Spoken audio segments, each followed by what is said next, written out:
ఇప్పుడే జీ5 app download చేయండి. చూడండి మీ ఫేవరెట్ టీవీ షోస్ ఎప్పుడైనా ఎక్కడైనా. ఎంత ధైర్యం ఉంటే మా అమ్మాయి జీవితం నాశనం చేయాలని చూసింది చాలక ఆ వీడియో అందరికి పంపిస్తావా? సార్ నేనే వీడియో పంపించలేదు సార్, నాకేం తెలీదు. ఏం తెలీదురా నీకు? నిన్ను అడ్డంగా నరికి పారేయాల్సిందిరా. వదిలేసి చాలా తప్పు చేశారు సార్. నీలాంటి వాళ్ళు అసలు బతకూడదు సార్, ప్లీజ్. ఆడపిల్ల బతుకు బజారు పాలు చేయాలని చూస్తావా?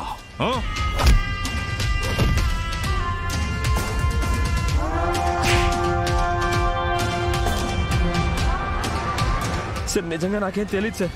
ఆ వీడియో ఎలా వచ్చిందో కూడా నాకు తెలియదు సార్. రేయ్, నోరు ముయ్యరా. ఆడపిల్లని ఒక మాట అనడమే తప్పని నమ్మే కుటుంబం రా మాది.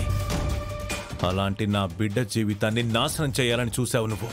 అయినా క్షమించి వదిలేశాను. రేయ్,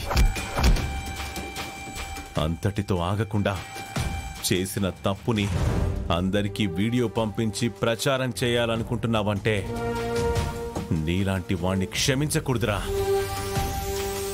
గురువు స్థానంలో ఉన్నవాడు శిష్యులని బిడ్డల్లా చూసుకోవాలి. కానీ నువ్వు కామంతో చూసావన్నప్పుడే నీ నీచమైన బుద్ధి నాకు అర్థమైంది. నీలాంటి వాడు సమాజానికి చీడ పురుగుల్లాంటి వాళ్ళరా. సార్ నీలాంటి వాడు బ్రతకూడదురా, బ్రతకూడదు. రఘురామ్ గారు, వాడిని వదిలేయండి సార్. ఆడపిల్లల జీవితాలతో ఆడుకోవాలని చూస్తున్నాడు వీడు. వీణ్ణి ప్రాణాలతో వదిలిపెడితే ఇంకెంతమంది జీవితాలు నాశనం చేస్తాడో. మనిషి బ్రతకాల్సింది తను బ్రతకడం కోసం, సాటి మనిషిని బ్రతికించడం కోసం.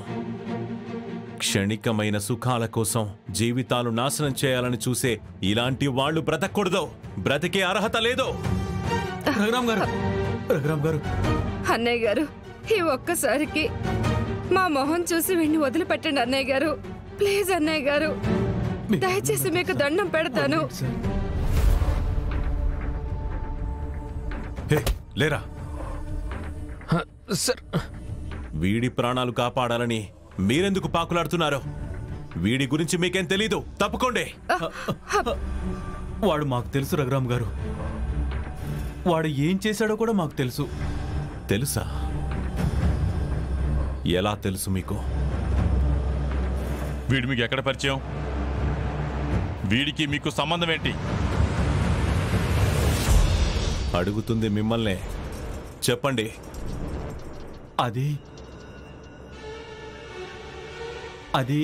వాడు. సంబంధం ఏంటి చెప్పండి.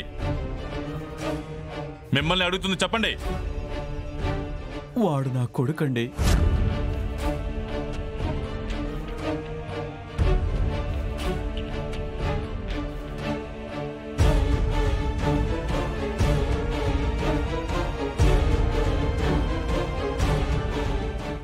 జీ5 యాప్ డౌన్లోడ్ చేసి అన్ని ఎపిసోడ్స్ పూర్తి ఉచితంగా చూడండి.